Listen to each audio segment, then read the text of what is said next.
बहन शादीशुदा थी, लेकिन उसकी प्रेम कहानी, उसके अवैध संबंध उसके ही भाई के साथ चल रहे थे कई सालों से। और दोनों एक दूसरे से मिलने के लिए एक दूसरे के साथ सरसों के खेत में पहुंचते हैं, लेकिन वहां पहुंचकर वो कुछ ऐसा कांड करते हैं जिसमें भाई की मौके पर ही मौत हो जाती है, बहन की हालत गंभीर हो जाती है। यकीनन पूरी वारदात सुनकर आप हैरान और परेशान हो जाएंगे। तो चलते हैं और जानते हैं पूरा मामला।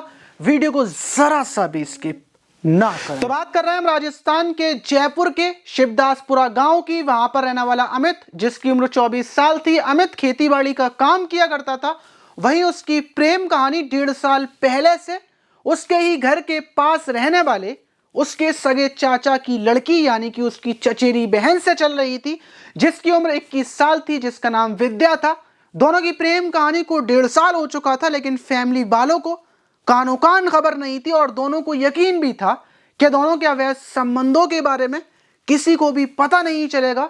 लेकिन बुराई की सबसे खास वजह यही है कि वो एक ना एक दिन सबके सामने जरूर आ जाती है, और ऐसा ही अमित के साथ होता है। और 3 महीने पहले ही दोनों के अवैध संबंधों का खुलासा तब होता है जब अमित अपनी प्रेमिका के साथ उसके रूम में था और उसकी चाची ये नज़ारा देख लेती है। उसके बाद अमित का घर पे आना जाना साफ तरीके से बंद कर दिया जाता है। अमित को बोल दिया जाता है कि वो अपनी बहन से ये रिश्ते ख़त्म कर दे, और उसके बाद बात आई गई हो जाती है। लेकिन कुछ दिन के बाद ही अमित के चाचा को पता चलता है कि दोनों की बात अभी भी एक दूसरे से हो रही है, और उसके बाद दोनों की फैमिलियां आमने सामने आ जाती हैं। लड़ाई झगड़ा शुरू हो जाता है, यहाँ तक कि अमित के चाचा थाने में जाकर उसके खिलाफ रिपोर्ट दर्ज करवा देती हैं। और उसके बाद वो अपने घर आकर अपनी बेटी का रिश्ता पड़ोस के ही गांव के एक युवक से कर देते हैं, और कुछ दिनों में ही अमित की प्रेमिका की शादी कर दी जाती है। उसकी बहन की शादी हो जाती है, उसकी विदा होकर वो अपने ससुराल चली जाती है। लेकिन अमित कुछ बोलता नहीं है, क्योंकि उसके खिलाफ रिपोर्ट दर्ज हो चुकी थी। विद्या की शादी को 42 दिन हो चुके थे। ना ही विद्या ने कुछ बोला था और ना ही अमित ने। सबको पता था कि दोनों के बीच कोई संबंध नहीं है, सब कुछ नॉर्मल हो चुका है। और 42 दिन के बाद जब विद्या अपने मायके आती है, वो यहीं पर रह रही थी, लेकिन अचानक से जब वो शनिवार की सुबह गायब हो जाती है तो उसकी फैमिली वाले उसको ढूंढना शुरू कर देते हैं।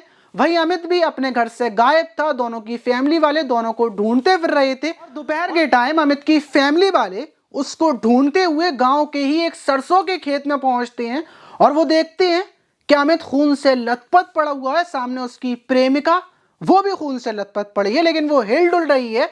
और अमित की फैमिली वाले सिर्फ अमित को उठाते हैं, उसको हॉस्पिटल ले जाते हैं। प्रेमिका वहीं पर पड़ी होती है, लेकिन पुलिस को फोन कर दिया गया था। पुलिस मौके वारदात पर पहुंचती है।